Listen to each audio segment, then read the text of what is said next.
दोस्तों, क्या कभी आपने सोचा है कि हमारे घरों के आसपास हमारी रोज़मर्रा ज़िंदगी के अंदर जो बिजली की तारें हर तरफ जा रही होती हैं, मूव कर रही होती हैं, इनके अंदर से जब करंट गुजर रहा हो और हम इनको पकड़ भी लें हाथ से तो फिर भी हमें करंट महसूस नहीं होता, हमें बिजली का शॉक नहीं लगता। अब आप बोलेंगे भाई ये क्या बच्चों वाला सवाल पूछ लिया है। ये तो सबको ही पता है कि इन तारों के ऊपर, इन कंडक्टर्स के ऊपर इस तरह की रबड़ की पीवीसी इंसुलेशन चढ़ी होती है और इसी इंसुलेशन की वजह से जब हम इन तारों को पकड़ते हैं तो हमें शॉक महसूस नहीं होता। लेकिन सवाल ये पैदा होता है दोस्तों कि इस रबड़ इंसुलेशन के अंदर ऐसी क्या खास चीज है जिसकी वजह से ये करंट को रोके रखती है, अंदर करंट को बाहर नहीं आने दे और हमें बिजली का शॉक नहीं लगता।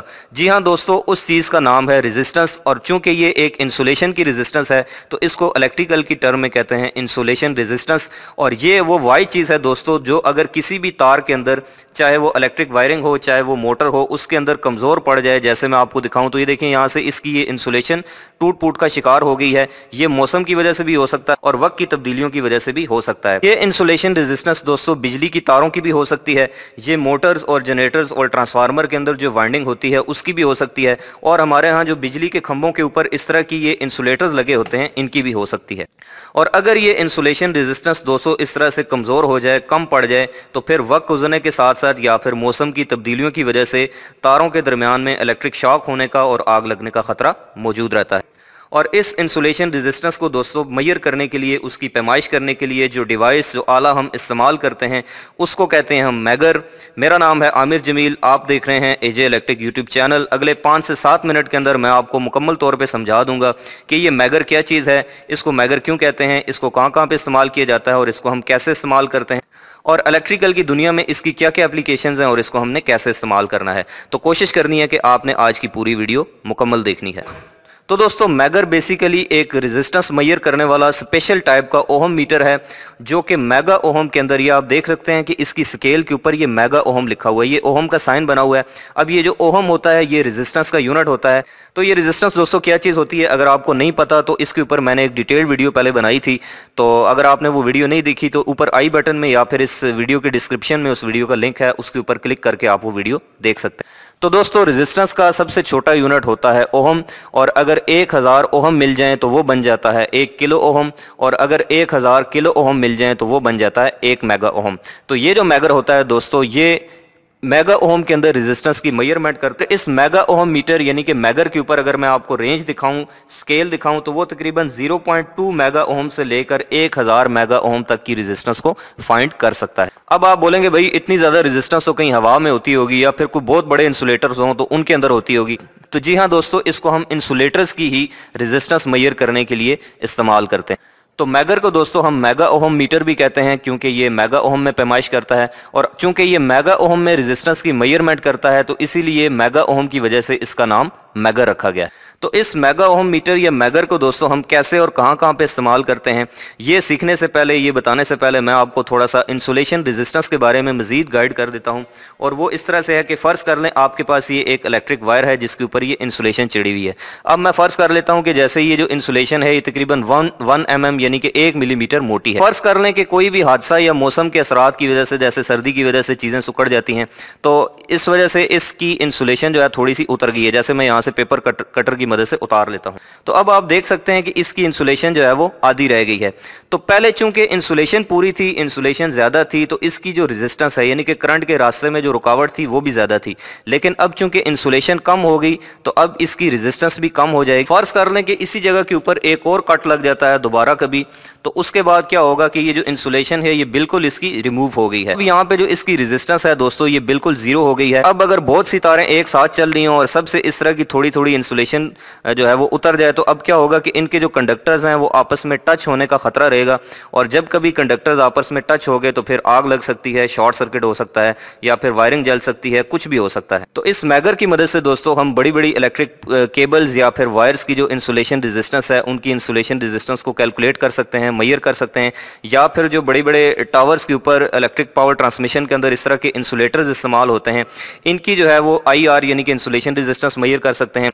इसके अलावा दोस्तों इस मैगर की मदद से हम जो मोटर्स और जनरेटर की वाइंडिंग होती है उसकी इंसुलेशन रेजिस्टेंस और उनका ओपन सर्किट टेस्ट और शॉर्ट सर्किट टेस्ट कर सकते हैं, और इसके अलावा इलेक्ट्रिक वायरिंग के अंदर भी हम वायरिंग का ओपन सर्किट और शॉर्ट सर्किट टेस्ट परफॉर्म कर सकते हैं। तो अब दोस्तों मैं आपको बताता हूं कि मैगर को हमने किस तरह से इस्तेमाल करना है। उससे पहले मैं आपको थोड़ा सा इसका ओवरव्यू दे दूं।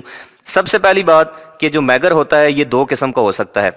या तो इलेक्ट्रॉनिक मैगर हो सकता है जिसके अंदर जो है वो बैटरी डलती है और उसके ऊपर एक टेस्ट बटन होता है, उसकी मदद से जो है आप ये सारे जो मैंने आपको पैरामीटर्स बताए हैं, जो सारी फंक्शनिंग है, ये कर सकते हैं। और दूसरा मैगर होता है दोस्तों इस तरह का मैकेनिकल टाइप या फिर मैनुअल मैगर जो है, या मेगा ओहम मीटर। इसके अपने फ़ायदे नुकसान है, उसके अपने फ़ायदे नुकसान है। एक्यूरेसी ज़्यादा है लेकिन जो है वो उसकी कॉस्ट बहुत ज़्यादा है, वो महंगा बहुत है, जबकि इसकी एक्यूरेसी थोड़ी सी कम होती है लेकिन ये कीमत में सस्ता होता है। अब दोस्तों मैं यहाँ पे आपको इसका स्केल दिखाऊं तो ये देखें, यहाँ पर ये एक साइड पे 0 लिखा हुआ है और दूसरी साइड पे इन्फिनिटी लिखा हुआ है। कि कोई भी इंसुलेटर या फिर कोई भी चीज़ को हम चेक करेंगे और वो ख़राब होगा, उसके अंदर रेजिस्टेंस बिल्कुल नहीं रहेगी, तो फिर ये 0 पे आ जाएगा, यानी कि शॉर्ट सर्किट शो करेगा। और जब ये इन्फिनिटी पे जाएगा, इन्फिनिटी का मतलब होता है दोस्तों लामहदूद रेजिस्टेंस, यानी कि बहुत ज़्यादा रेजिस्टेंस। इसका मतलब यह है कि जब हम किसी भी इंसुलेटर या केबल को टेस्ट करेंगे और सुई इन्फिनिटी पे चली जाती है, तो इसका मतलब है कि उसके अंदर रेजिस्टेंस मौजूद है, वो चीज़ बिल्कुल ठीक है। और इस मैगर के अंदर दोस्तों बेसिकली एक डीसी जनरेटर होता है और इसके बाहर इस तरह का एक लीवर लगा होता है, और अगर आप इसको घुमाएं तो इसके अंदर आप देख सकते हैं यहाँ पे लिखा हुआ है स्पेसिफिकेशन में कि 1000 वोल्ट ये जनरेट करता है। यानी कि ये एक ऐसा डीसी जनरेटर है कि अगर आप इसका ये हैंडल घुमाएंगे तो ये तकरीबन 1000 वोल्ट अपने अंदर जनरेट करेगा। 1000 वोल्ट की जो करंट है वो इन वायर्स के जरिए उस इंसुलेटर में या उस केबल में जाएगी जिसकी आप रेजिस्टेंस मेजर कर रहे हैं, और उस वोल्टेज और करंट के कॉम्बिनेशन से जो रेजिस्टेंस बनेगी वो यहाँ पर आपको मीटर के ऊपर शो हो जाएगी। अब यहाँ पे दोस्तों मैं आपको सबसे पहले दिखाता हूँ कि मैगर जो है वो 1000 वोल्ट बनाता है जब हम इसके इस हैंडल को घुमाते हैं। और मैंने इस चीज़ को काउंटर चेक करने के लिए, कंफर्म करने के लिए एक डिजिटल मल्टीमीटर को इसकी दोनों तारों के साथ लगा दिया है। इस मीटर की रेंज मैंने डीसी वोल्टेज के ऊपर सेट कर दी है। तो अब जैसे ही मैं इस हैंडल को घुमाऊंगा तो आप देखेंगे कि डीसी वोल्टेज जो जनरेट होंगे वो हमारा मीटर यहाँ पर शो करेगा। इसके साथ साथ दोस्तों मैं आपको बताऊं तो ये जो डिजिटल मल्टीमीटर होता है, अगर आप इसके बारे में जानना चाहते हैं कि ये जो डीएमएम है ये कैसे काम करता है, ये कितने का होता है और इसको हम कैसे इस्तेमाल करते हैं, इससे कौन कौन सी चीज़ें हम मेजर कर सकते हैं, तो मैंने इसके ऊपर भी एक डिटेल्ड वीडियो बनाई हुई है, आप वो भी मेरे चैनल में जाकर देख सकते हैं। तो अभी आप देखेंगे कि जैसे ही मैं इसके हैंडल को ऐसे घुमाऊंगा तो ये आप देख सकते हैं कि स्क्रीन के ऊपर जो डीसी वोल्टेज है वो शो हो रहे हैं। तो आप जितना इसको तेज़ी से घुमाएंगे उतने ज़्यादा वोल्टेज पैदा होंगे। तो आप देख सकते हैं कि ये तकरीबन 915 वोल्ट तक की रेंज के ऊपर जाता है। अब यहाँ पर एक और आपका सवाल होगा कि अगर कभी वोल्टेज जनरेट करते हुए या इसको टेस्ट करते हुए हमारा हाथ अगर यहाँ पर टच हो जाए तो भाई 900 वोल्ट से तो काम हो जाएगा बंदे का। तो इसका जवाब दोस्तों ये है कि इसके अंदर जो डीसी जनरेटर इस्तेमाल किया गया है उसकी जो वाइंडिंग है, उसकी जो तार रखी गई है वो बहुत ही बारीक रखी गई है, और उस तार के बारीक होने की वजह से यहाँ पर जो करंट है वो आपको बहुत ही कम देखने को मिलेगी। तो जब करंट कम होगी तो फिर आपको यहाँ पर शॉक लगने का कोई खतरा नहीं होगा।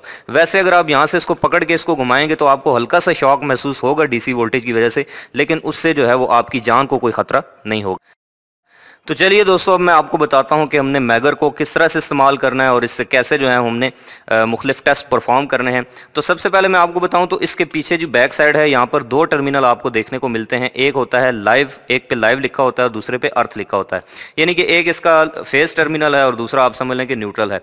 और जब इन दोनों टर्मिनल्स के दरमियान में रेजिस्टेंस बहुत ज़्यादा होगी, जैसे ये देखें कि मैंने दोनों टर्मिनल आज़ाद छोड़ दिए हैं, इनके दरमियान में सिर्फ हवा है और कुछ भी नहीं है।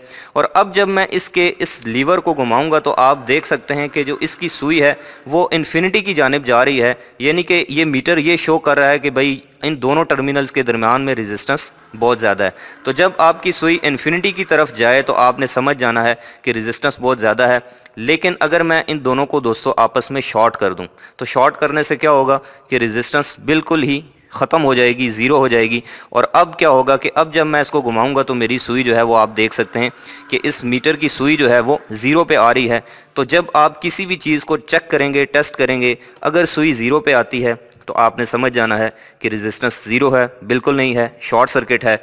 लेकिन अगर सुई इन्फिनिटी की तरफ जाए या फिर 0 पे ना आए तो आपने समझ जाना है कि उस चीज़ की रेजिस्टेंस बहुत ज़्यादा है। तो चलिए सबसे पहले दोस्तों मेरे पास ये एक 35 mm की तार है कॉपर में, और ये एक 3.5 कोर केबल है 3 फेज़ में, इसको हम इस्तेमाल करते हैं।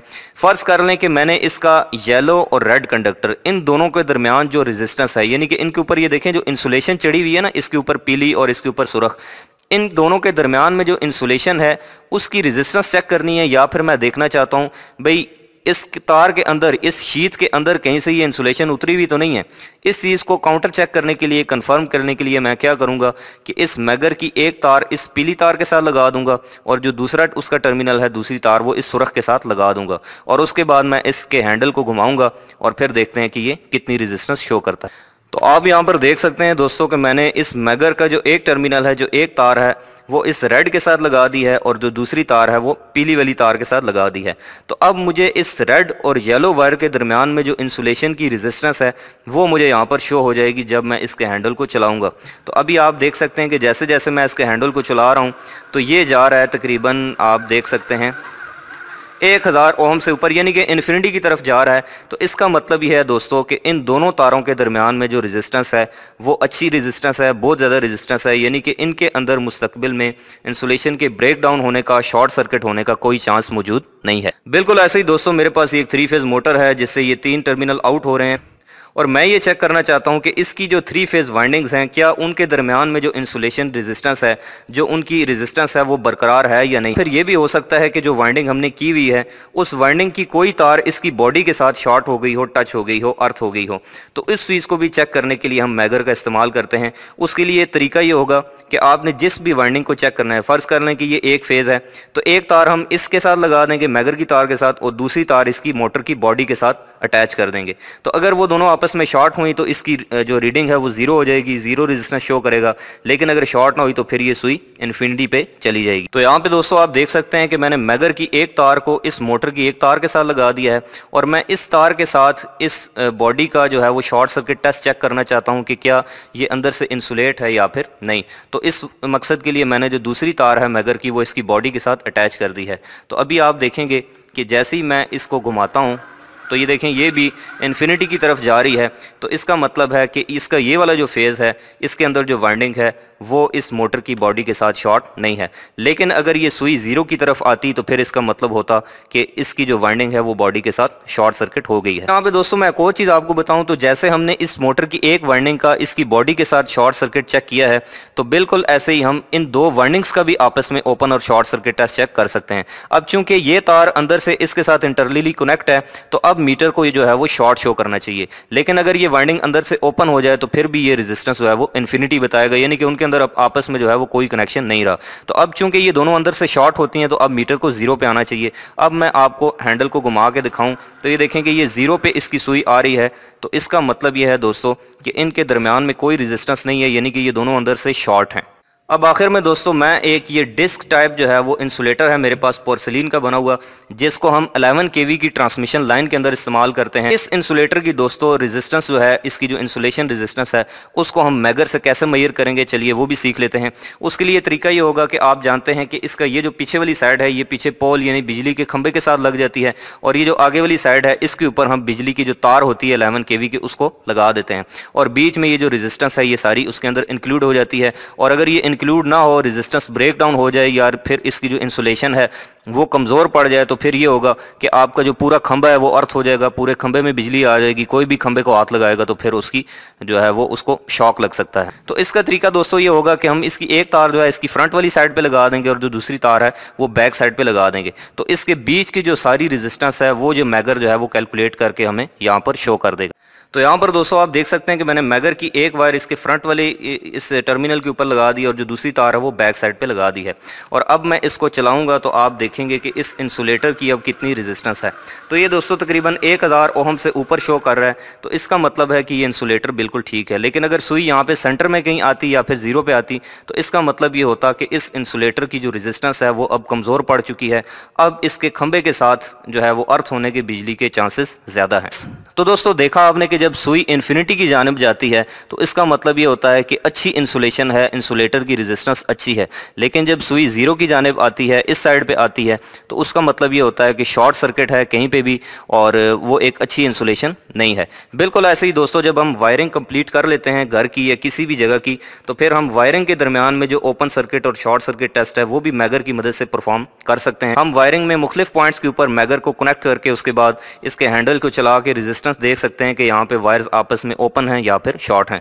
सेम यही काम दोस्तों हम डिजिटल मल्टीमीटर के थ्रू भी कर सकते हैं, लेकिन उसकी इतनी ज़्यादा एक्यूरेसी नहीं होती, कम से कम रेजिस्टेंस के बारे में जितनी ज़्यादा जो है वो इस मेगा ओहम मीटर यानी कि मैगर की होती है। तो दोस्तों मुझे यकीन है कि आज की कंप्लीट वीडियो देखने के बाद आपको मैगर जो है वो इसके बारे में पता चल गया होगा कि मैगर क्या चीज़ होती है, इसको कैसे इस्तेमाल किया जाता है और इसकी मदद से हम कौन कौन से पैरामीटर जो हैं वो मैयर कर सकते हैं, कितनी किस्म के टेस्ट परफॉर्म कर सकते हैं। तो उम्मीद करता हूं कि आपको वीडियो आज की अच्छी लगी होगी। अगर आपको ये वीडियो पसंद आई है, अगर आपको कुछ इससे सीखने को मिला है, तो आप इसको लाइक करें और कमेंट करके बताएं कि आपको वीडियो कैसी लगी। और अगर आप चाहते हैं कि आपके साथ और लोगों का भी भला हो तो उनको भी शेयर करें। और अगर आप ये चाहते हैं कि आपको आइंदा भी इस तरह की इलेक्ट्रिकल की दुनिया से रिलेटेड जो है वो इंटरेस्टिंग और नॉलेज से भरपूर वीडियोस मिलती रहा करें, तो आप मेरे इस यूट्यूब चैनल एजे इलेक्ट्रिक को सब्सक्राइब करके बेल आइकन प्रेस कर दें। अपना और अपने प्यारों का रखिएगा ढेरों ख्याल। मिलते हैं नेक्स्ट वीडियो में, तब तक के लिए खुदा हाफिज।